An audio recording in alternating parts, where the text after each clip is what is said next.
ইন্ডিয়াতে 2005-এ মুসলমান সংখ্যা ছিল 7,30,000 আর বাকি 1 কোটি মতন বৌদ্ধ কম্বোডিয়াতে। হঠাৎ গোলমাল লাগিয়ে দিল, কারণ বৌদ্ধরা কিছুই খায় না। ওরা বললো আমরা 1 কোটি, আমরা রসুন খাই না, পেঁয়াজ খাই না, মুরগির ডিম খাই না, মুরগি খাই না, বতক নাই, ভেড়া নাই, গরু নাই, ছাগল নাই। আর এই মুসলমান মাত্র 7,30,000। এরা উটের পর্যন্ত গলা হাতে না পেলে মোয়ে চড়িয়ে বিসমিল্লাহ আল্লাহ বলে জবাই করে খাইলাই, খাই না খাই না। আজও জিজ্ঞাসা করলাম ইমাম সাহেবকে, ক কুইন্টাল কত? ওই যে 12 কুইন্টাল। এটা যদি কেউ শুনে লাই ডানে আর বামে হাত ফেল করে দেবে। 12 কুইন্টাল। ওর ভুঁড়িও বাদ দিইনি আমরা, ওর পা পর্যন্ত বাদ দিইনি। 1 ফুট করে যদি লম্ব হয় এমন সিদ্ধ করে, ওকে চুষা পর্যন্ত খায়। ওপর তো খাই, ওর ভিতর পর্যন্ত উল্টে করে টান মারি। কারি না করি না বলুন? যারা হাজিরি বুজুর্গ দোস্ত রাজিজ, তো তারা বলল যে আমরা কিচ্ছু খাই না, জীবে প্রেম সেবেছে সেই ঈশ্বর, এতে আমরা বিশ্বাসী। মুসলমানরা সবই খায়, মারো এদেরকে, কাটো। কম্বোডিয়াতে মারা কাটা শুরু হলো। 2011-তে এসে মুসলমান সংখ্যায় বাড়বে কি নাহলে উল্টে কমে গেল, 5 লাখ হয়ে গেল। কত মুসলমান কমলো? এমনি গণনায় কমলো 2,30,000। আর এই 5 বছরে মুসলমান এমনি শুতে ছিল, বুকে আলাদা করে কিছু হয়নি, মধ্যে গেল না। এগুলিও মানল। শোনেন, ব্রিটিশ পত্রিকা ইন্ডিপেন্ডেন্স তাতে একটা ঘটনা লিখেছে, ইন্ডিপেন্ডেন্স পত্রিকায়, যে একজন মুসলিম নারী, তার নাম সাবিয়া, সোয়াদ আলিফ ওয়াও ইয়া, সাবিয়া, রিফিউজি ক্যাম্পে থাকে। তাকে ব্রিটিশ মহিলা সাংবাদিক গিয়ে জিজ্ঞাসা করছে, তুমি এখানে কেন, কি ব্যাপার, কি হয়েছিল?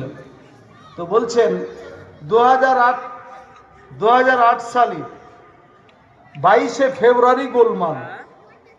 হঠাৎ বাড়িতে কোনো পুরুষ নাই, আমার একটা কচি বাচ্চাকে কোলে নিয়ে ঘরের দরজা বন্ধ করে ঢুকে গেলাম। 1 রাত, পরের দিন আবার 1 রাত, আর পরের দিন এলো। আমি 6 মাসের বাচ্চা, তাকে দুধ খাওয়াই। কিন্তু এবার আমার যেহেতু 2 রাত খাওয়া নাই, তার দুধ হচ্ছে না। বাচ্চা মাঝে মাঝে কাঁদে। ভাবলাম এমনি তো ধরা পড়বো, বাচ্চা কান্না করছে, আর বাচ্চা বাঁচবেও না, এইভাবে যা হবে হবে, রান্না করি, নিজে খাই, তাহলে বাচ্চা দুধ পাবে। রান্না চাপিয়েছেন রাত্রে মা সাবিয়া। সার্বিয়ান মিলিটারি কয়েকজন এসে জিজ্ঞেস করছে, কি রান্না করছ?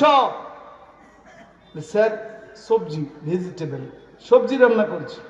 সবজি? মুসলমান তো গোস্ত খায়, সবজি কেন?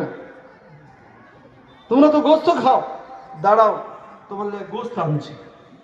এই বলে 4 জন মিলিটারি চলে গেল, সশস্ত্র মিলিটারি। মুসলিম জননী বলছেন, ব্রিটিশ সাংবাদিককে আমি ইন্ডিপেন্ডেন্স পত্রিকায় পড়েছি, 2010 সালে বেরিয়েছিল আর্টিকেল। বলছেন যে মনে মনে ভাবছি, যারা আমাদের সর্বস্ব কেড়ে নিল, ইজ্জত লুটে নিল, আমাদের স্বামী পুরুষেরা কেউ বাড়ি ফিরে আসতে পারলো না, তারা আমাদেরকে আনন্দ করে গোস্ত খাবে, এটা হতে পারে না। হয়তো কুকুর শুয়োরের গোস্ত নিয়ে এসে, নাহলে মরা মানুষের, মরা প্রাণীর গোস্ত নিয়ে এসে বলে খা, নাহলে গুলি করব। তাই মনে মনে আল্লাহর কাছে প্রার্থনা করছি, আল্লাহ অন্তত মরার আগে হারাম খায়ও না, আল্লাহ হারাম খাওয়া থেকে যেন বেঁচে যায়। মরে যা ভালো, কিন্তু আমাকে যেন হারাম না খেতে হয়। তিনি বলছেন, কিছুক্ষণ পরে, রান্না চলছে, বন্ধ করিনি, বাচ্চা কোলে, কিছুক্ষণ পরে ওরা হাজির। ওদের হাতে দেখলাম কিচ্ছু নাই, কোনো ক্যারি নাই, ব্যাগ নাই, যেমন ছিল তেমনি। কি যেন মনে হলো আমার কচি বাচ্চাটা একে বুকে চিপটে গেল। বাচ্চাদের কাছে মায়ের কোলি তো সবচেয়ে সেরা জায়গা। একবারে আমার কোলে চিপটে গেল।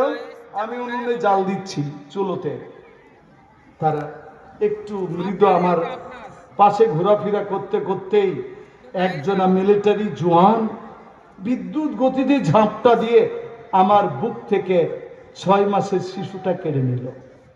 কেড়ে নিয়ে দুম করে মাটিতে রেখে একটা চাকু গলায় চালিয়ে দিল। এত জোরে চাকুটা চালালো, আমার বাচ্চাটা কাঁদারও সুযোগ পায়নি। শুধু কি তাই, বলছেন আর অজ্ঞান হচ্ছেন মাঝে মাঝে।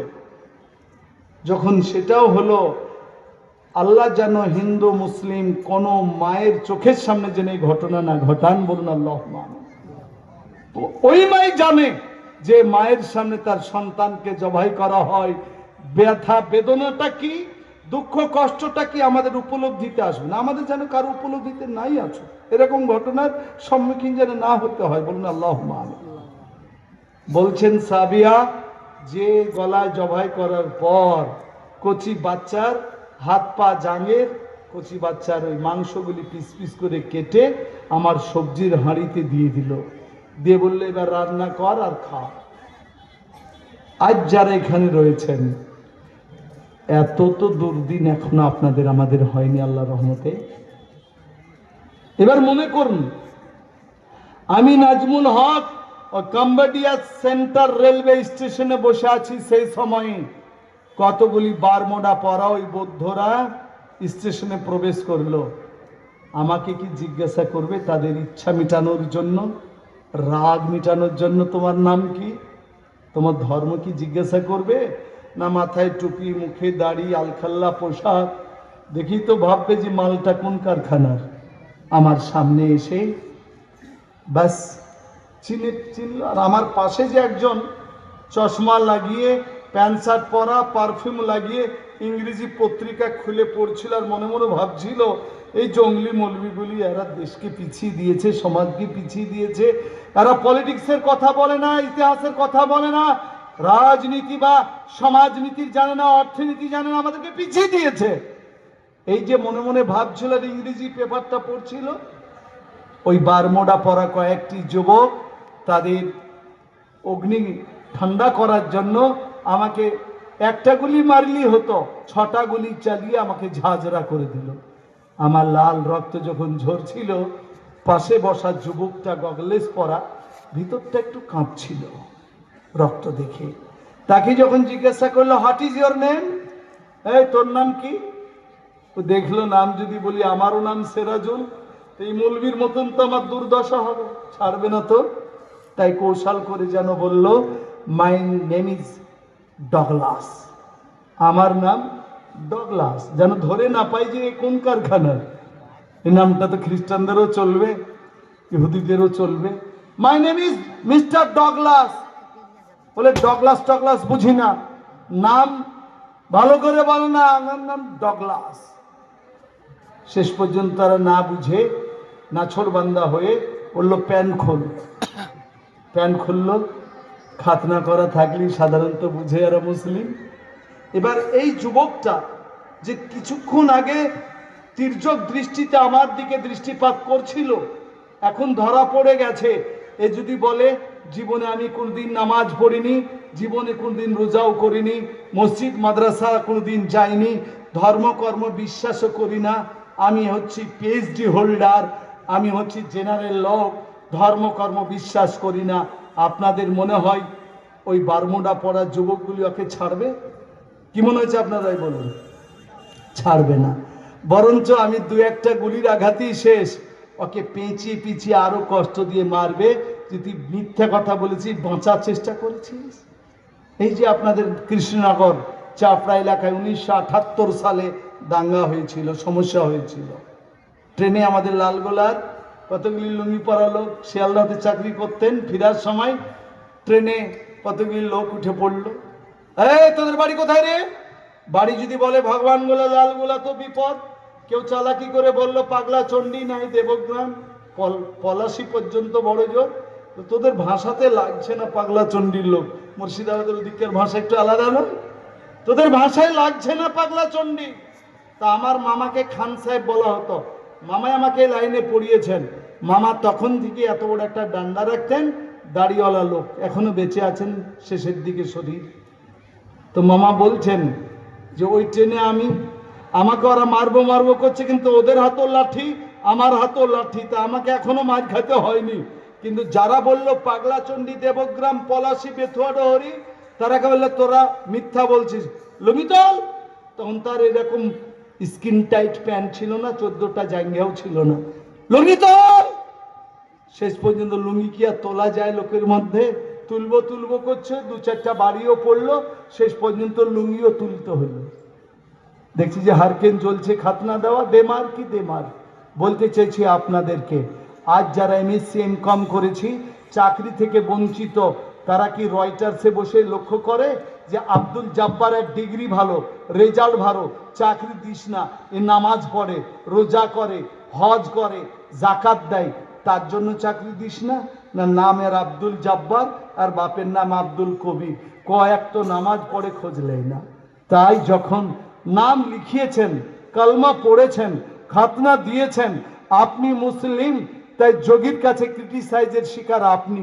শুভেন্দু অধিকারী পারে না যে আপনার অক্সিজেনটা কেড়ে নেয়। ওই হিমান্ত বিশ্ব শর্মা যে বিশ্ব শয়তানের মতন আচরণ করছে, এই মনে করে যে আপনি মুসলিম, অথচ নিজেকে জিজ্ঞাসা করুন যে আপনি আমি কতটা মুসলিম। তাই আপনাদেরকে বলছি, আল্লাহ তাআলা কোরআনে বলেছেন, ইয়া আইয়ুহাল্লাযীনা আমানু দুখুলু ফিস-সিলমি কাফা, ওগো ঈমানদারেরা, তোমরা পরিপূর্ণ ইসলামে দীক্ষিত হও। আসুন আমরা আগামী থেকেই পরিপূর্ণ ইসলামের কাজগুলি জ্ঞাত করব বলি ইনশাআল্লাহ। मंजिल से बढ़कर मंजिल तलाश कर, मिल गए तुझको दरिया तो समंदर तलाश कर। এক এক করে জয় করো।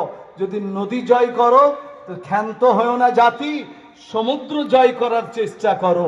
প্যারা হাজিরিন, আমরা দেখেছি 2002 সালে মুসলমান 100টা বিএ পাসের মধ্যে মুসলিম বিএ পাস ছিলেন মাত্র 3টে, আর এখন 100টা বিএ পাসের মধ্যে মুসলিম বিএ পাস হচ্ছে 17টা। আগিয়েছে না আগায়নি লেখাপড়ায়? আমি বলি সময় সময় সরকারকে, কেন্দ্র বা রাজ্য কোন ডিগ্রি লিবা আর কতটা রেজাল্ট লিবা, মানদণ্ড বেঁধে দাও যে এমএ পাস লিব আর 90% নম্বর নিব, দেখি চাকরি পাই কিনা মুসলিম। আমাদের রাজ্যে একটা বিডিও আছেন, পশ্চিমবঙ্গের WBCS পরীক্ষায় তিনি ফার্স্ট হয়ে বিডিও হয়েছেন। কি মনে করছেন যে জাতি রসুন পেঁয়াজ কিচ্ছু খায় না তারা ব্রেনি হতে পারে, আর যারা কিচ্ছু বাদ দেয় না এতগুলি চালিয়ে দেয় তাদের ব্রেন না? আপনাদের বিক্রমপুর মাদ্রাসায় আমি ছিলাম 5 বছর। 95 সালের জানুয়ারি মাসে কোন এক বৃহস্পতিবারে সকাল 8টার সময় বড় ধামাকার আওয়াজ, রোডের ধারে মাদ্রাসা বিক্রমপুর। তো ভাবছি মনে হয় লরির চাকা বাস হইল। ও বাবা, 1টা 2টা গঞ্জি 8টা বাস হইল। তুই এতগুলি চাকা বাস হইল তো লরি আর থাকবে না। পরে দেখছি তো লোক দৌড়ছে, বলছে না লরি বাস হয়নি, ব্যাংক ডাকাতি হয়ে গেল। 4 জন পুলিশের উপস্থিতিতে বাক্স ভর্তি করে টাকা নাগাদি বাজারে ইউনাইটেড ব্যাংক থেকে নিয়ে যাচ্ছে। ওই সময়তে ডাকাতেরা বম মেরে সব টাকা নিয়ে পালিয়েছে। টাকার সংখ্যা কত? 11,60,000। পরের দিন আনন্দবাজারে লিখল যে ডাকাতি করেছে সর্দার, তার নাম আনু। কি বুঝলেন? নাম তো ঘরটা তো আমাদের ঘরেরই ছেলে নাকি, আনু। আর তার ডেসক্রিপশনে লিখেছে যে আনুর 1 হাত নাই, ব্যাকা। তাই পরে আমার পরের দিন জালসা গলায় দড়িতে যে বলেছিলাম, আজও বলছি যে আমাদের নদিয়া জেলার এসপিকে মনে করা উচিত, 4 জন পুলিশ বন্দুক আছে, 303 বুলেট গুলি আছে, কমসে করে 12টা করে গুলি আছে, 4 × 48টা গুলি। আনু ডাকা, তার হাত ব্যাকা, মারল সকেট, টাকা ছেড়ে পালিয়ে গেল পুলিশগুলি। ওই পুলিশগুলিকে জাঙ্গিয়া পরে বাড়ি পাঠিয়ে দেন। আর কোথায় আনু আছে ওকে ধরে নিয়ে আসেন। বাবা আনু, তুই স্কুলে যাসনি, কলেজে যাসনি, A+B হোল স্কয়ার জানিস না, ইলেকট্রন প্রোটন কিচ্ছু জানিস না, তাও এমন সকেট তৈরি করতে পারলি যে থানা উড়ে যায়, তোকে এসপি করে দেব। ওকে ব্যাংকের পাহারা দেন আনুকে, আর বন্দুক দেন। কার বাপের হিম্মত আছে মুসলমান অফিসার পুলিশ পাহারা দিবে মুসলিম, আর কার বাপের হিম্মত আছে ডাকাতি করে চলে যাক, এর নাম মুসলিম? কি বলছেন আপনারা? আর যে জাতিটা লেখাপড়া করা জানে না, পুলিশের ভাষাতে এরা ডাকাত, এরা বাম বান্ধে, তো যারা লেখাপড়া করা জানে না তারা যদি সকেট বানতে পারে, তুমি এমএসসি এমএ পাস করে একটা ফুটুস বানাতে পারো না, তাহলে চাকরি কার পাওয়ার যোগ্য? এই জাতিটা যদি এমএসসি এমকম করে তাদের ব্রেন কমা হবে। হাওড়া ব্রিজ রং সাহসিকতার দরকার ডিফেন্সে। হাওড়া ব্রিজ রং করবে কে? ওই মমতা ব্যানার্জি তৈরি করেছেন বিশ্ব বাংলা গেট, 55 মিটার উঁচু, বাঁদুর ঝোলা হয়ে রং করতে হয় দড়িতে কোমর বেঁধে। যান, কন্ট্রাক্টরকে খুঁজে পাবেন না। ওই মুর্শিদাবাদের বাঁদরগুলি বাঁদুর ঝোড়া হয়ে হাওড়া ব্রিজে এই পারে ওপার করে একবারে পড়লে একবারে পানিতে সঙ্গে সঙ্গে শেষ, তাও রং সারা সাহস নেই জাতির। কেরালার 22 তলা বিল্ডিং এর স্ল্যাবে দাঁড়িয়ে না দড়ি দিয়ে বাঁধা আছে, প্লাস্টার করে দিচ্ছে, রং করে দিচ্ছে। জাতির বুদ্ধি নেই। এই যে এত বড় 34 নম্বর জাতীয় সড়ক তৈরি হচ্ছে, তৈরি নির্মাণ কাজে আছে মুসলিম, বড় বড় বিল্ডিং তৈরি করে মুসলিম। আজ পাতাল রেল যে তৈরি হচ্ছে তার লেবার হচ্ছে মুসলিম। মুসলমানদের রেজাল্ট ভালো হবে না, এদের নিয়ত খারাপ। কেউ চাকরি দেয় নাই, কেউ ছিল না, কেউ আমাদের হবে না যতদিন আমরা নিজেরা নিজেদের জন্য হব না। আল্লাহ আপনাদের শুভবুদ্ধি দান করুন, বলুন আল্লাহুম্মা আমিন। আর চলমান সময়ে জ্যান্ত সমস্যা, এই যে রাস্তার ধারে মসজিদ পাল্টাতে হলো, তাই না? কিন্তু দেখেন, খুব ভাবলে পাল্টাতে হতো না। আমি দু একটা কথা বলছি, এবার মন দিবেন জেনারেল লোকেরা। 1913 সালে আমাদের দেশে ইংরেজ ছিল। আল্লাহ নবী সাল্লাল্লাহু আলাইহি সাল্লামের পর থেকে পৃথিবীতে যেখানে মুসলমান আছে সেখানেই অক সম্পত্তি আছে। অল কাবজাবার অক ফাদু পেশ ফোন, অক ফোন, অক সম্পত্তি। অক মানে স্টপ, বিরতি, ব্রেক। বিরতি কেন?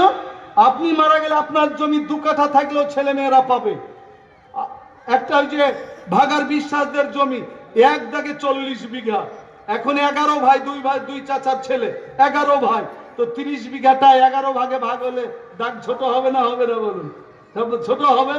কিন্তু ওটা যদি মসজিদের দাগ হয় কোনোদিন ছোট হবে না, কিয়ামত পর্যন্ত দাগটাও অত বড়ই থাকবে। এই জন্য বলা আছে টু ব্রেক। বন্টন ব্যবস্থা যেখানে রহে কোনো ভাগ চলবে না। সেক্রেটারি মরলে তার নিজের জমি ছেলে মেয়েরা পাবে, তাই বলে মসজিদের সেক্রেটারি মরে গেছে বলে মসজিদের জমি ভাগ হবে না, বলুন আলহামদুলিল্লাহ। এটা খালি ভারতে লাই Modiji. In the territory of world, পৃথিবীতে 205টা দেশে প্রশাসন রয়েছে, 205টা দেশেই মুসলমানদের অকাপ সম্পত্তি কোনো বন্টন বিধি নাই, বলুন আলহামদুলিল্লাহ। ইংরেজ 190 বছর ছিল আমাদের দেশে, চরম আমাদের শত্রু, ইমানের শত্রু, জানের শত্রু। তা সত্ত্বেও বুঝেছিল যে এত জমিয়াদের আইন করে দিয়ে যায়। 1913 সালে ইংরেজ আইন করেছিল অকাপ জমিগুলি যেন থেকে যায় এদের, বলুন আলহামদুলিল্লাহ। শুরু হলো, দেশ স্বাধীন হলো 47 সালে। 1954 সালে কংগ্রেস আরেকটু মজবুত আইন করলো, সেন্ট্রাল অকাপ বোর্ড গঠন করলো। সেন্ট্রাল অকাপ বোর্ডে বলল 20 জন সদস্য থাকবে। যেহেতু অকাপ সম্পত্তি কোনগুলি? কবরস্থান, ঈদগাহ, পীরত্ব সম্পত্তি, তবলিগ বা জমিয়তের সম্পত্তি, মাদ্রাসা, মসজিদ, মক্তবের সম্পত্তি, এগুলি হচ্ছে অকাপ সম্পত্তি, সব ধর্মীয় প্রতিষ্ঠান। তাই 20 জন সদস্য থাকবে, 20টাই মুসলিম, 19টা জেনারেল মুসলিম হলেও হবে, কিন্তু একটা মুসলিম আলেম, দিনদার, স্কলার হতে হবে যে বিষয় জানে। তাই তদানীন্তন কালে ফ্রিডম ফাইটার সংগঠন জমিয়ত উলামার কাছ থেকে একজন আলিমে দিনকে নেওয়া হলো, বলুন আলহামদুলিল্লাহ। এসে গেল 1991 সাল। দেখবেন মুরগি ডিম পাড়ার পরে আওয়াজ করে না? আমাদের মোদিজিরা ওই রকমই করে আর কি। এটা হয়ে গেলে তারপর আওয়াজ করে, ফালা কিয়া হুঁ मैं, এ কিয়া হুঁ मैं। এখন যেমন মসজিদের নিচে ভগবান খুঁজে বেড়ানো হচ্ছে, শিবলিঙ্গ খুঁজে বেড়ানো হচ্ছে, তখন একটা ভূত চাড়া দিচ্ছিল।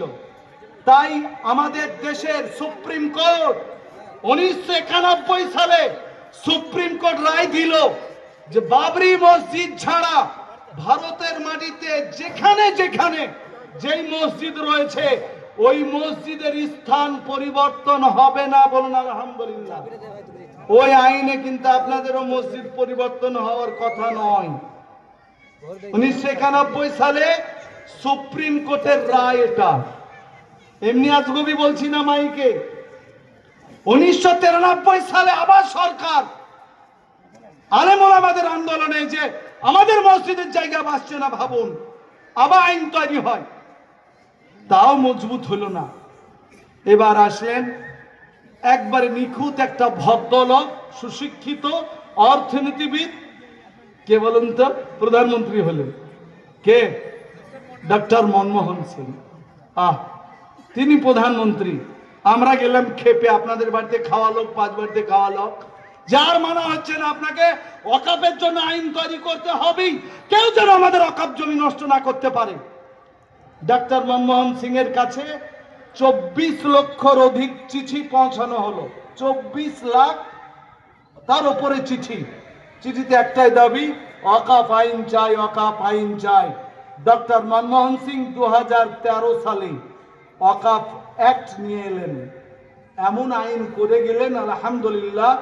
আর আমাদের ওয়াকাফ সম্পত্তি বাঁচানোর জন্য কোনো নতুন আইনের দরকার নাই, জোরে বলুন আলহামদুলিল্লাহ। যারা হাজরিন, এবার গেড়া করে মোদিজি ক্ষমতায় এসে গেলেন। ইনি তো, ইনার জন্য কয়েকটা কুইজ আপনারা রেডি করতে পারেন। ভারতবর্ষে এমন একটা MA পাস করা লোকের নাম বলুন, জীবনে পড়েছে কিন্তু কেউ শিক্ষক নাই, যার কেউ দাবি করতে পারবে না যে আমার ক্লাসমেট, যে দাবি করতে পারবে না যে আমি অমুক কলেজ বা ইউনিভার্সিটিতে পড়েছি, এইরকম শিক্ষিত লোক। মনমোহন সিং চলে যাওয়ার পর মোদিজি এলেন, এসে তার RSS এর লোকদেরকে বসিয়ে দিলেন। সাচার কমিশনের রিপোর্ট দেখলেন, সেখানে লেখা আছে সরকারের ঘরে নথিভুক্ত মুসলমানদের এইরকম জমির পরিমাণ, নথিভুক্ত এনরোলমেন্ট জমির পরিমাণ 4,90,021 একর। 1 একর সমান 3 বিঘে। 4,90,021 একর, যা সরকারের ঘরে ইন্দ্রাজ বলে, আর উর্দুতে, ইংরেজিতে বলে এনরোলমেন্ট করা আছে, তালিকাভুক্ত করা আছে। আর তালিকার বাইরের জমির পরিমাণ 10 লক্ষ একর, অর্থাৎ 30 লক্ষ বিঘা। এত জমি। মোদিজি ভাবলেন এই জমি করা যায় কি? মুসলমানরা তো লেখাপড়া শিখেছে, আর ডক্টর মনমোহন সিং যে আইন করে গেছে জমি আর নিতে পারা যাবে না।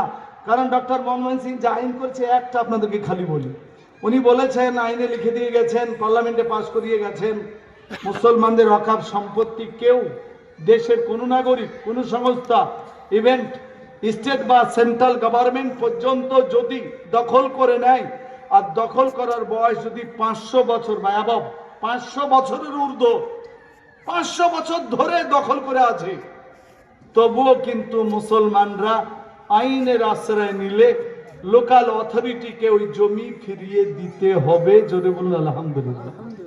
মোদিজিরা লাগলেন, দেখলেন তার বহনু সম্বন্ধে এরকম মেলাজোনা বাড়ি করে আছে মুসলমানদের জমিতে, অনেক শিল্পপতি। ভারতবর্ষের রেল স্টেশন বা রেল লাইন বা রেল কারখানা 33টা এরকম জায়গা রয়েছে রেলের ওপরে, ওয়াকাফ জমির ওপরে। এবং কলকাতার রাজভবন, এই যে বোসবাবু এখন খুব রাজ্যপাল, এই রাজভবনটা 100 বিঘা জমি, চতুর্দিক দিয়ে ঘেরা আছে, আপনারা দেখেছেন ধর্মতলার পাশে রাজভবন। রাজভবন 100 বিঘা জমি। কাদের জমি? ওয়াকাফ জমি। ভাড়া ক টাকা দেয়? 500 রুপিস। এক সময় বিরক্ত হয়ে বলতাম আমি অফিসে গিয়ে, এই 500 টাকা ভাড়া দিতে হবে না। তা আমাদের দিল্লি তো আমি বলেছি 100 বিঘা জমির 500 টাকা ভাড়া নিয়ে কি হবে আমাদের? তো দিল্লি তখন আমাদেরকে বোঝানো, ছেলে মানুষ তখন তো বলতো যে দেখো, ভাড়াটা যতই কম হোক, লেওয়া চালু থাক, চালু থাকা মানে ওটা দখল, ওটা তোমার বাপের জমি। এখন 500 টাকা দিচ্ছে, তার মানে তুমি অন্তত বুঝাচ্ছ যেটা আমাদের জমি, তাই ভাড়া দিচ্ছে। 150 টাকা দিত 2000 আগে। আমরা হাইকোর্টে কেস করেছিলাম আর আলিপুর জেলে গেছিলাম আন্দোলন করে। তো 150 থেকে বেরিয়ে 500 করেছে এখন ভাই। তা আমি কলকাতায় অনেক সময় বলি, একবারে খেপে যে আপনাদের খেয়ে দিয়ে, যদি 100 বিঘা জমির ভাড়া 500 টাকা হয়, তা আমি I have come from Murshidabad, very poor family, আমরা গরিব জেলার লোক, কিন্তু গোটা কলকাতাটাকে ইনশাল্লাহ ভাড়া নিতে পারবো। যদি 100 বিঘা জমি পিছু 500 টাকা ভাড়া হয়, গোটা কলকাতাটাকে আমরা মুর্শিদাবাদের লোকই ভাড়া নিব ইনশাল্লাহ। পারবো না? পারবো না? হ্যাঁ, কাজে আমাদেরকে বেশি ঠগায়ও না, সাবধান হও। কলকাতায় একটাই টাকশাল আছে, বেহালাতে। বেহালার টাকশালটা একটা বিল্ডিং আছে 7 তলা, সবটাই অকাপ জমির ওপরে। মোদিজি দেখলেন গোটা ভারতে খুঁজলে হাজার হাজার বড় বড় বিল্ডিং মুসলমানদের হাতে চলে যাবে। মোদিজি, আমরা আপনাদের রেল স্টেশন তুলে ফেলবো না, রেল লাইনও তুলে ফেলবো না, কিন্তু আমাদের মুখস্থ আছে লালগোলা থেকে শিয়ালদা পর্যন্ত কোন স্টেশনে কত টাকার টিকিট বিক্রি হয় জানা। এখন তথ্য খুঁজলেই তো পাওয়া যাবে, ওই সাইড খুঁজলেই পাওয়া যাবে। আমরা ওই জায়গাগুলির ভাড়া চাই, এটা ভারতের আইন বলছে। কিন্তু উনি বুঝলেন এইভাবে অকাপ জমি যদি এরা দখল করে নেয়, ভাড়া দিতে হয়, তা আমাদের অনেকের বাড়ি ঘর থাকবে না।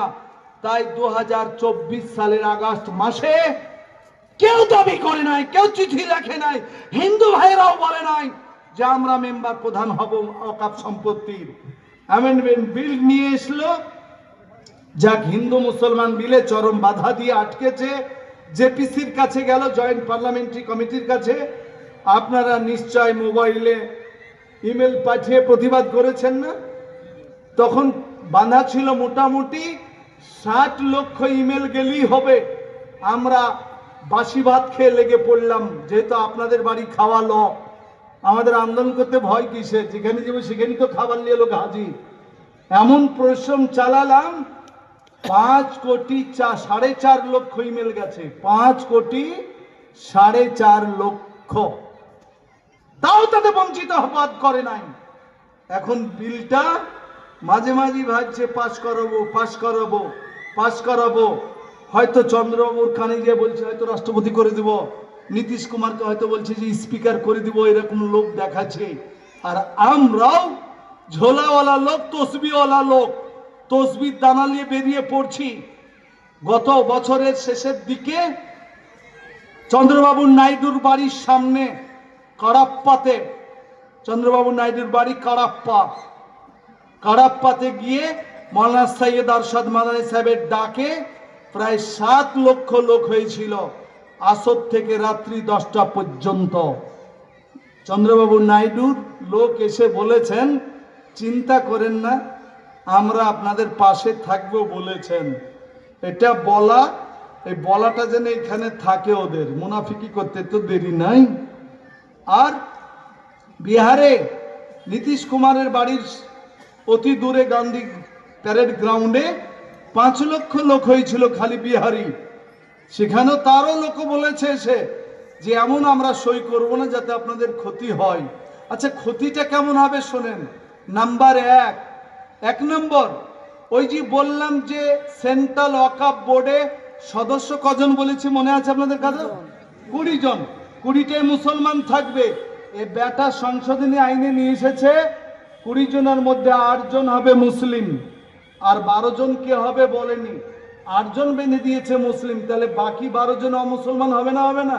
তা আমাদের মসজিদের মালিকানা অমুসলমান করবে, তার মানে এটা তো হতে পারে না। আমরা তো কোনদিন মন্দিরের মালিকানার জন্য আমরা তোলপাড় করছি না, জিবা লাল পড়ছে না আমাদের। তোমাদের কেন এত শখ হইল? মোদিজি, ওই 12 জনা কারা হবে? নাম্বার 2 বলছেন যদি কোনো মসজিদে কোনো লোক দান করে থাকে, ধরেন এই মসজিদের জায়গায় কোনো মুসলমান দিয়েছেন, 150 বছর পুরাতন মসজিদ, 500 বছর পুরাতন মসজিদ, 1300 বছর পুরাতন মসজিদ রয়েছে ভারতে, তো বলছে ওই দাতার বায়োডাটা বের করতে হবে, সার্টিফিকেট দিতে হবে যে 5 বছর দিনদার বাই প্র্যাকটিস, ইংরেজিতে মানে বা আমল, পাক্কা সচ্চা দিনদার মুসলমান ছিলেন। আচ্ছা, আপনাদের এই মসজিদের দাতা ধরলেন সিরাজুল ইসলাম, আপনাকে কোন ভিডিও সার্টিফিকেট দিবে যে সিরাজুল ইসলাম নামাজি ছিলেন, দাড়িওয়ালা ছিলেন, জীবনে মিথ্যা কথা বলেনি? তবেই তো মসজিদের জায়গাটা ওয়াকফে পরিণত হবে, না হলে হবে না। ধোকাবাজি করার লাইন লাই এটা। কে তোমাকে সার্টিফিকেট দিতে বলেছে? কে দিবে সার্টিফিকেট?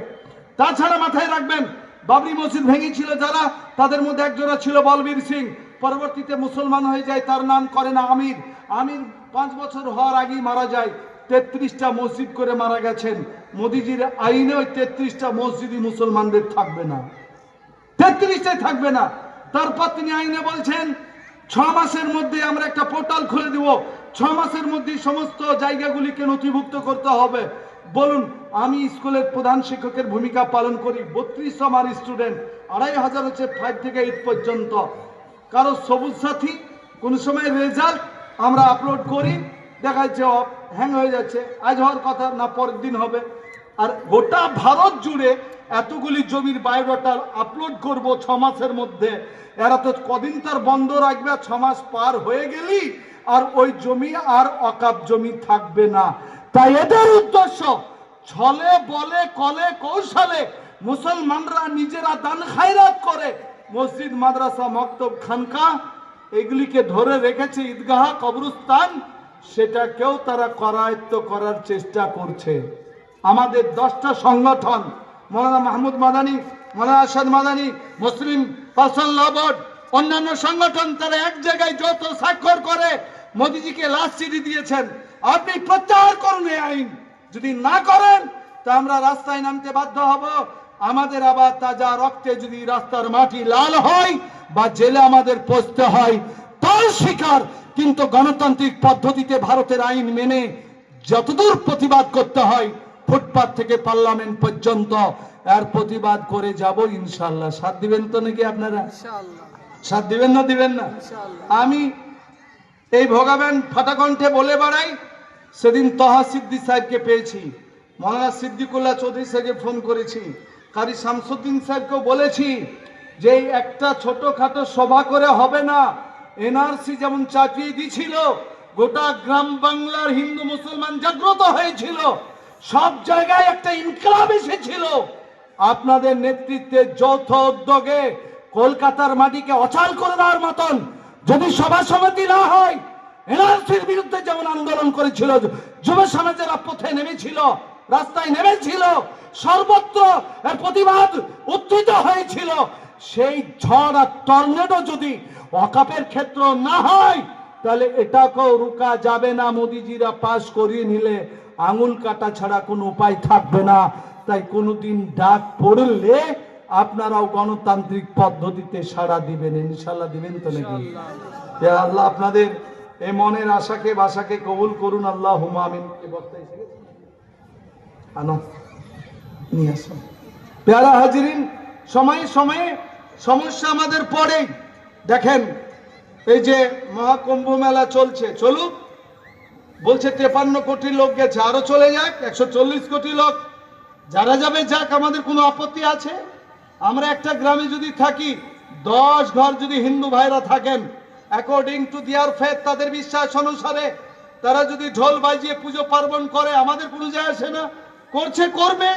গণতান্ত্রিক দেশ, সংবিধানে আছে liberty of thought, expression, believe, faith and warship, চিন্তার অধিকার প্রত্যেকের সমান, এক্সপ্রেশন, বাকশক্তির অধিকার সকলের সমান, ফেথ, বিশ্বাসের অধিকার সকলের সমান। আমরা বিশ্বাস করি আল্লাহ এক। তারা মনে করেন 33 কোটি দেবদেবী। কৃষ্ণনগরে কতগুলি খ্রিস্টান ভাইরা রয়েছেন, তারা মনে করেন তত্ত্ববাদে তারা বিশ্বাসী, 3 জনা মিলে পৃথিবী চালায়, আপন আপন চলবে। কিন্তু আমরা এক আল্লাহ মান্যওয়ালা লোক। There is no creator without Allah, লা ইলাহা ইল্লাল্লাহ, আল্লাহ ছাড়া কেউ নাই, এটা আমাদের বিশ্বাস। এটা জোর করে কেউ আমাদেরকে চাপিয়ে দিবে অন্য কিছু, আমাদের মরে যাও ভালো হবে, কিন্তু লা ইলাহা ইল্লাল্লাহতে অন্য কিছু মিক্সচার করাটা মুসলমান সমাজ মেনে নেবে না ইনশাআল্লাহ। আমরা কি দেখলাম, ট্রেনে যারা রিজার্ভেশন করে আসছে তারা বুঝতে পারছে। দেবান থেকে আমাদের কতগুলি ছেলে বাড়ি এলো, 18 ঘন্টা রিজার্ভেশনে, একটুকু নড়তে দেয়নি, 18 ঘন্টা। ভালো ভালো ট্রেনগুলির এসি কোচ, তার কাঁচগুলি ভেঙে কতগুলি লোক বাঁশ লাঠি লাদনা ভরে যাকে তাকে পারছে আঘাত করছে। মোদিজি একবার জবান খুলুন, একবার কথা বলুন, আমরা এনআরসি সমাতে যে বা যারা চক্রান্ত করে ট্রেন পুড়িয়েছে, ট্রেনে পাথর মেরেছে, কলকাতার রাজ সড়কে দাঁড়িয়েও তার বিরুদ্ধে বলেছি, প্রতিবাদ করেছি, করেই যাব। কিন্তু আপনারা একবার খোলুন, যোগীজি একবার বলুন। অথচ দেখলাম দক্ষিণ 24 পরগনা থেকে একটা বাস ভর্তি লোক, এরকম মুরব্বীরা দাড়ি সাদাওয়ালারা আজমির চলে গেলেন। আজমির যাব, হযরত খাজা মঈনুদ্দিন চিশতি রহমতুল্লাহ আলাইহির মাজার দেখে আসব। উত্তরপ্রদেশে যখন গাড়ি পৌঁছেছে, জোহর আসরের নামাজ সময় হয়েছে, তো কোনো এক জায়গায় বাস সাইডে দাঁড় করিয়ে অজু টজু করে নামাজে দাঁড়িয়েছে। কতগুলি বারমুডা পরা যুবক এসে বলছে, এই তোমরা নামাজ পড়ছো কেন, কেন নামাজ পড়লে? তাও বুড়ো মানুষরা তাড়াহুড়ো করে নামাজটা শেষ করলেন। এরা ঝগড়া লাগিয়ে দিল, কেন পড়লি? এনারা ভাঙা ভাঙা হিন্দিতে বলছে, বাবা ভুল হয়ে গেছে, ঠিক আছে আর এখানে পড়বো না, আমরা অন্য জায়গায় পড়বো। না, তা হবে না। শেষ পর্যন্ত বয়স্ক পিতৃতুল্য লোকগুলিকে, চুরির অপরাধ ছিল না, সম্পত্তি নষ্ট করার অপরাধ ছিল না, নামাজ পড়েছে বলে সরকারি জায়গাতে, রাস্তার ধারে, নয়ন জলিতে নামাজ পড়েছে, সেই অপরাধে বয়স্ক লোকগুলিকে কান ধরে উঠবোস করালো। খালি এখানেই ক্ষান্ত থাকেনি, তাদেরকে থানায় নিয়ে যাওয়া হলো। থানাতে মুচলিকা দিতে হলো যে আমরা জীবনে কোনোদিন উত্তরপ্রদেশে সরকারি জায়গায় নামাজ পড়ব না। কি বুঝলেন? আপনাদের বলতে চাইছি, আমাদের পশ্চিমবঙ্গে আল্লাহর রহমতে এখনো হিন্দু মুসলমান আমরা মিলেমিশে থাকি, সেই পরিবেশ আসেনি। আপনাদের কাছের স্টেশন পলাশি, ভোররাত্রে ট্রেন ধরতে গেলে, নামাজের সময় হলে স্টেশনে নামাজ পড়ে নেওয়া যায় না, যায় না বলুন সত্যি করে? কোন হিন্দু ভাই বাধা দিয়েছে? পুলিশ বাধা দিয়েছে? দেয়নি। কিন্তু আমরা নিজেরাই পড়ি না। কৃষ্ণনগর শহরে নাজিরের পাড়াতে জালসা করে আমি ট্রেন ধরবো, ফজরে ট্রেন আসতে দেরি, ফজরের নামাজে দাঁড়িয়েছি। তখন তার এই মোবাইল ছিল না, এই মোবাইল তখন ছিল না, কেবলা ঠিক করতে পারছি না যে কোন দিক হবে। একটা মোটামুটি ঠিক করে দাঁড়িয়ে গেছি। একজন চায়ের দোকানদার, আমি জানি কৃষ্ণনগর স্টেশনে মুসলিমের দোকান নেই, তো দোকানদার জোরে চিৎকার করে, এই চাচা, এই চাচা। আর আমি নদিয়াতে যেহেতু পড়াশোনা করেছি, পড়িয়েছি নদিয়াতে 5 বছর পড়েছি, 5 বছর 10 বছরের অভিজ্ঞতায় জানি যে কৃষ্ণনগরে চাচা শুনতে হয়। এখন কম শুনতে হচ্ছে, কারণ কতজনাকে চাচা বলবে, আমরা মেলা হারে যাচ্ছি কৃষ্ণনগর। তো একজনে এসে কাছে এসে বলছে, এই চাচা, আরো জোর। আর আমিও কিন্তু মজবুতির সঙ্গে নামাজটা মনে করছি শেষ করিনি, রুকুতে গেছি, হাতখান জোরে ঝটাপ করে টেনে। তখন কিন্তু এরকম যোগী টোগী টাকলু বাবুদের এত রাজত্ব ছিল না, তাহলে হয়তো একটু ভয়টাই লাগতো। তখন কিন্তু এইসব ছিল না, তাই হাতটা টেনে, নামাজ তো ভেঙে গেল। বলছে, আরে চাচা, আপনাকে ওখান থেকে চিল্লাছি, আপনারা যে নামাজ পড়েন পশ্চিম দিকে মুখ করে, তো হ্যাঁ, ওই দিক পশ্চিম লাগে, এদিকে পশ্চিম। কত ভালো দিক বলুন তো। যারা 33 কোটি দেবদেবী মানে, যারা সাপের পর্যন্ত পুজো করে, তারা একটা মুসলমানের কেবলা ঠিক করার জন্য আছে, যে জানে আমার এই প্রতিবেশী ভাইয়ের নামাজটা বাদ না হয়। ওরা জানে যে মুসলমান পশ্চিম দিকে মুখ করে নামাজ পড়ে, তাই পশ্চিম নয়, তাই পশ্চিম ঠিক করে দিচ্ছে। এই ছিল আমাদের পরিবেশ, এই ছিল আমাদের সম্প্রীতি। এই মধ্যেখানে কতগুলি টাকলু বাবুরা গোলমাল পাকাতে চাইছে আপনাকে আমাকে। এইরকম সেন্সিটিভ পরিবেশে কাজ হচ্ছে ঐক্য তৈরি করা। হিন্দু ভাই যদি প্রতিবেশী কম হয় সংখ্যায়, তার পাশেও দাঁড়ানো, সে অসুস্থ হলে দেখতে যাওয়া, তারও যদি মরণ রোগ হয়, ব্যাধি হয়, রক্ত যদি লাগে, গ্রুপে যদি মিলে, তা আপনি আব্দুল জব্বার, আব্দুল করিম, আপনি নামাজি, আপনি এক আল্লাহকেই মানেন, ও 33 কোটিকে মানে, কিন্তু আর রক্তের প্রয়োজন। আপনার তাজা রক্ত যদি মিলে, রক্ত দিয়ে তাকে সহযোগিতা করুন। আমরা কলকাতায় গেছি মৌলবি হয়েও হোটেল খুঁজে বেড়াইনি মুসলমান কোনটা। আমরা অমুসলমান হোটেলেও ভাত খেয়েছি, খাই না বলুন? চায়ের দোকানে গেলে কোনোদিন ভাবিনি চা তৈরি করছে শ্যামল, চা দিচ্ছে তার স্ত্রী, কাজী হিন্দুর দোকানে চা খাবো না এটা আমরা কোনোদিন ভাবিনি, কিন্তু পরিবেশ তৈরি করে দিচ্ছে। দিল্লির মতন শহরে শিক্ষিত জায়গাতেও ঠেলা গাড়িতে করে কোনো মুসলমান সবজি বিক্রি করছে তো লাঠি নিয়ে তেড়ে এসে কেউ বলছে এই এলাকায় সবজি বিক্রি করতে খবরদার আসবি না, এটা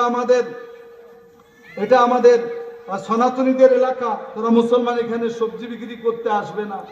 যে বা যারা এটা করছে তাদের তীব্র প্রতিবাদ করছি। ভারত ঐক্যের দেশ, সম্প্রীতির দেশ, হিন্দু মুসলমান কাঁধে কাঁধ মিলিয়ে আপনার এই দেশ স্বাধীন করেছে। আপনার জাতীয় পতাকায় 3টা রং আছে, গেরুয়া একটা রং আছে, তারপর আছে সাদা, তারপর সবুজ। পতাকার নিয়ম কি? 1:1.5 কে তৈরি করেছে পতাকা? এই ডিজাইন কে করেছে? মোদিজি। যে আপনি মুসলমানদের জন্য যদি এত নফরত মনে করেন, 15 আগস্ট পতাকা তোলেন লাল কেল্লাতে, ওই লাল কেল্লাটা মুসলমানদের তৈরি করা। আর যে পতাকাটা তোলেন জাতীয় পতাকা, এর ডিজাইনার হচ্ছে সুরাইয়া তৈয়বজি। আর যা তৈয়বজি বলে একজন ফ্রিডম ফাইটার, স্বাধীনতা সংগ্রামী ছিলেন, তার স্ত্রী তৈরি করেছিলেন। সেটাই আমাদের কেন্দ্রীয় সরকার ততদিন মান্যতা দিয়েছে। রাগ করে বাদ দিবেন তো কত বাদ দিবেন? হ্যাঁ, মোগল সারাইয়ের স্টেশনের নাম বাদ দিয়ে কি গো দীনদয়াল উপাধ্যায় নাকি নাম রেখেছে, আর কি এমন নাম রেখেছে যে মোদিও উচ্চারণ করতে পারে না, মাঝে মাঝে তোতলে যায়। আমরা পারবো কি? আকবরাবাদকে বাদ দিয়ে অন্য কিছু করেছেন, এলাহাবাদকে বাদ দিয়ে এলাহাবাদের নাম কি প্রয়াগরাজ রেখেছেন। মনে মনে করছেন নাম বদলে দিয়ে আমাদের ইতিহাস মিটিয়ে দিবেন, অসম্ভব। কোন নাম বদলে দিয়ে নয়। তাই আপনাদের কাছে বিনীত নিবেদন, আসুন, আমরা পশ্চিমবঙ্গের মাটিতে 3 কোটির ওপরে মুসলমান রয়েছি, একটা সেকুলার সরকার রয়েছে, বাকি অমুসলমান বন্ধুরা তারাও প্রতিবেশী রয়েছে। আমরা প্রকৃত মুসলমানের হয়ে কাজ করব। মসজিদে আজান হবে তো আমরা যাব। আপনারা দেখছেন না? আমরা আমাদের এলাকা তো দেখি যারা মা মনসার পূজা করে, মা মনসার পূজা করে না সাপের পূজা। আর আপনার আমার হাদিস কি বলছে? আপনি যদি মসজিদে যান, এই মসজিদে এত সুন্দর মসজিদ করেছে উঁচু জায়গায়, ফজরে গিয়ে দেখছেন অন্ধকারে কিছু নড়ছে, কি রে? সাপ। তো এদিকে রাকাত শুরু হয়ে গেছে, 1 রাকাত হয়ে গেছে। শরীয়ত কি বলছে? ইট পেলে লাঠি পেলে আগে সাপটাকে মেরে 60 করো, তাতে 1 রাকাত ছুটবে, ছুটুক, নাকি বলেন? সাপটাকে আগে মারো। এবার এই গ্রামে মনসা পূজা করার লোক আছে, তারা যদি মনে করেন হাইকোর্টে যাই, দাওয়ানারাবাল জাজ, আমাদের গ্রামের মুসলমানরা আমাদের ভগবান মেরে দিয়েছে মনসাকে, কি ব্যাপার? বলে সাপ মেরেছে। তো জাজ কি মনে করবেন? মানুষ মারলে ফাঁসি হয়, ভগবানকে মেরেছে মানে গোটা গ্রামের লোকের ফাঁসি হবে, তাই ভাবছেন? না, অ্যাকর্ডিং টু ইন্ডিয়ান কনস্টিটিউশন জাজ রায় দিবে যে তোমার কেসই খারিজ, তোমার বিশ্বাস অনুসারে সাপের পূজা করছো করো, সাপের পূজা করছো তুমি করো। মুসলমানরা সাপ মারলে নেকি পায়, ওরা সাপ মারবে, তোমরা পুজো করো, দুটোই চলবে আমাদের দেশে। বলুন আলহামদুলিল্লাহ। কাজী আসুন আমরা একটু মুসলিম হই, আমরা একটু আদর্শবান হই। না, দেখবো যে গ্রামটায়, যে শহরটায় মুসলমান বেশি, রোডটার উপরই গাড়ি রেখে দিয়েছে, রোডটাকে ময়লা করেছে, যত জঞ্জাল রোডের উপরই ফেলেছে। আমরা ইন্নাল্লাহ নাযীফুন ইউহিব্বুন নাযাফা, আল্লাহ পাক পবিত্র পরিষ্কার পরিচ্ছন্নতাকে ভালোবাসেন। তার উপর আমরা খেয়াল করে চলবো। আমাদের রন্ধ্রে রন্ধ্রে নবী করিম সাল্লাল্লাহু আলাইহি ওয়াসাল্লামের সুন্নাত জিন্দা করব, আর পাক্কা সাচ্চা দিনদার হিসাবে আমরা চলবো, রাস্তাঘাটে চলবো। কেউ যদি পলাশিতে ট্রেনে চড়েন, শিয়ালদা পর্যন্ত আপনি সিটে বসে যাবেন? কোরআন বলছে না কাউকে দেন বসতে, কোরআন বলছে, থিওরি বলছে প্রতিবেশীর হক আদায় করুন, সহযাত্রীর হক আদায় করুন। আমরা এটা করব, তো তবে আমরা প্রকৃত একটা পরিবেশ গড়তে পারবো। আল্লাহ তাআলা আমাদের প্রকৃত সুমতি দান করুন, সকলেই বলি আল্লাহুম্মা আমিন। আর এরপরে বক্তা আসবে না নাকি? আসলে দুটো মিটিং সেরে এসেছি তো, আর খুব সকালে বেরিয়েছি দিয়ে, আর আমিও আর পারছি না, আপনারাও আর থাকছেন না, তাই আমি মনে মনে করছিলাম বক্তা চলে আসলে ভালো হতো। কে আছে বক্তা বলছিলেন? ইসমাইল তালিবি স্যার, আমাদেরই জেলার তো, যে তালিবি স্যার ভালো বলবে, আপনারা শুনবেন। আমাদের আল্লাহ রসুল সাল্লাল্লাহু আলাইহি ওয়াসাল্লামের দুটো হাদিস আপনাদের সামনে পড়েছি, তার তর্জমাটা করি বক্তা আসা পর্যন্ত। আল্লাহ রসুল সাল্লাল্লাহু আলাইহি ওয়াসাল্লাম বলেছেন, কোনোদিনে আওয়াজ বসে না, মাইক মানে দোষ দিয়ে লাভ নেই, যে কোনো টেকনিক্যাল জিনিস হয়েছে, আওয়াজ সবরেরই বসছে, আমিরুলেরও বসলো, আমাদেরও বসছে আওয়াজ। আল্লাহ রসুল সাল্লাল্লাহু আলাইহি ওয়াসাল্লাম বলেছেন, আল ইসলাম ইয়ালু ওয়ালা ইউলা। ইয়ালুটা হচ্ছে অ্যাক্টিভ ভয়েস, আর প্যাসিভ ভয়েস আছে উলা, অর্থাৎ ইসলাম সব সময় বিজয়ী হবে, ইসলাম বিজিত হবে না, ইসলাম নত হবে না, ইসলাম জয়ী হবে, ইসলাম সবসময় কামিয়াব হবে, ইসলাম সবসময় সাফল্যের পথে থাকবে। আল্লাহ তাআলা যেন সেই পথে আমাদের পরিপূর্ণভাবে চলার তৌফিক দান করেন, সকলে বলি আল্লাহুম্মা আমিন। আর একটা বুখারী মুসলিম শরীফের হাদিস পড়েছি, আল্লাহ রাসূল সাল্লাল্লাহু আলাইহি ওয়াসাল্লাম বলেন, খায়রুকুম মান তাআল্লামাল কুরআন ওয়া আল্লামা। আল্লাহ রাসূল সাল্লাল্লাহু আলাইহি ওয়াসাল্লাম বেঁধে দিয়েছেন, তোমাদের মধ্যে ভালো লোকের সংজ্ঞা তিনি বলেছেন। আপনার কাছে এক রকমের লোক ভালো, মাস্টার সাহেব বিডিও সাহেবের এক রকমের লোককে ভালো বলেন, আবার যারা রাষ্ট্রপতি পুরস্কার প্রাপ্ত হন, তো রাষ্ট্রপতির কাছে এক রকমের লোক ভালো হয়, কিন্তু আল্লাহ নবী সাল্লাল্লাহু আলাইহি সাল্লামের কাছে কে ভালো? যিনি নিষ্পাপ, যে নবী কোনোদিন স্বপ্নেও কোনো খারাপ চিন্তা করেননি, যে নবী কোনোদিন খারাপ কল্পনা করেননি, জীবনে কোনো পাপ করেননি, সেই নিষ্পাপ নবী কাকে ভালো বলেছেন, সেই ভালোটার মধ্যে আমরা কজন পড়ছি সেটা দেখলে হতো। আল্লাহ রাসূল সাল্লাল্লাহু আলাইহি সাল্লাম বলছেন, খায়রুকুম মান তাআল্লামাল কুরআন ওয়া আল্লামা। তোমাদের মধ্যে অতি উত্তম ব্যক্তি, ভালো ব্যক্তি, খায়ের ব্যক্তি ওই যে ব্যক্তি কোরআন শিখে আর অপরকে কোরআন শিখায়। ও কোরআন শিখে আর অপরকে শিখায়। যিনি কোরআন শিখেছে আর অপরকে শিখায়, এটা বেশি নেকির অধিকারী। কিন্তু আল্লাহ রাসূল সাল্লাল্লাহু আলাইহি সাল্লাম খালি শিখেছেন যিনি, কোরআনের যিনি ছাত্র, তাকেও কিন্তু ভালো মানুষ বলেছেন। তাই এই সমাজে যারা রয়েছেন, আসুন, আমাদের দেশে একজন প্রধানমন্ত্রী ছিলেন পিভি নরসিমহা রাও, খুবই কালো ছিলেন। আমি দিল্লিতে কাছ থেকে তাকে দেখেছি, তার হাত থেকে যখন ঘাম ঝরছে তো মনে হচ্ছে পিস ঝরে পড়ছে, এত কাছ থেকে দেখেছি। কিন্তু একটা ভালো লাগে কি জানেন, যখন প্রধানমন্ত্রী হলেন তার বায়োডাটা বের হলো, 13টা ভাষা জানতেন। তো তার মধ্যে একটা ছিল যে তিনি আরবি কোরআন ভালো পড়তে পারেন এবং কোরআন শরীফের মানে মতলব করতে পারেন। তাহলে একজন অমুসলিম শিক্ষিত পলিটিশিয়ান, তিনি বুঝলেন যে কোরআন শিখতে হবে, বুঝতে হবে। আমি ক্যালকাটা ইউনিভার্সিটিতে যে বছর MA করি, সে বছরে দেখি কিছু দাড়ি ছেড়েছে, চুলগুলি বড়, সব সাদা হয়ে গেছে, একরকম একটা নীরব লোক মাঝে মাঝে ইউনিভার্সিটিতে আসে। তো একদিন ক্লাস মধ্যখানে আমিও বসেছি ওনার পাশে একটা বেঞ্চে, জিজ্ঞাসা করছে আপনার বাড়ি কোথায়? তো বলে বীরভূম। তো ইউনিভার্সিটিতে কি ব্যাপার এখানে আপনার? বলে এমনি আসে। না, বলেন কি ব্যাপার? আমাকে মাঝে মাঝে দেখি। তো আর বলেন না, আমি এখানে ডিপ্লোমা কোর্সে ভর্তি হয়েছি। তো কিসের উপরে ডিপ্লোমা করছেন?